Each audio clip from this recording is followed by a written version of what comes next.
Chapter 6. On that night could not the king sleep, and he commanded to bring the book of records of the Chronicles, and they were read before the king.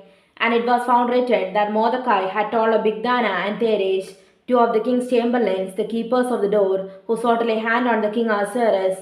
And the king said, What honor and dignity have been done to Mordecai for this? Then said the king's servants that ministered unto him, There is nothing done for him. And the king said, Who is in the court? Now Haman was come into the outward court of the king's house to speak unto the king to hang Mordecai on the gallows that he had prepared for him. And the king's servant said unto him, Behold, Haman standeth in the court. And the king said, Let him come in. So Haman came in, and the king said unto him, What shall be done unto the man whom the king delighted to honor? Now Haman thought in his heart, To whom would the king delight to do honor more than to myself? And Haman answered the king, For the man whom the king delighted to honor, let the royal apparel be brought which the king useth to wear, and the horse that the king rideth upon, and the crown royal which is set upon his head.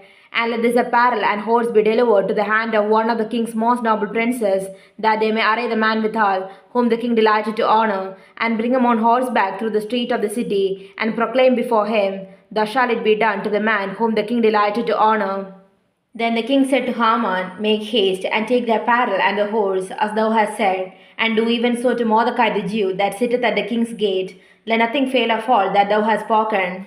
Then took Haman the apparel and the horse, and arrayed Mordecai, and brought him on horseback through the street of the city, and proclaimed before him, Thus shall it be done unto the man whom the king delighted to honor. And Mordecai came again to the king's gate, but Haman hasted to his house mourning, and having his head covered. And Haman told Zeresh his wife, and all his friends, everything that had befallen him. Then said his wise men and Zeresh his wife unto him, If Mordecai be of the seed of the Jews, before whom thou hast begun to fall, thou shalt not prevail against him, but shalt surely fall before him.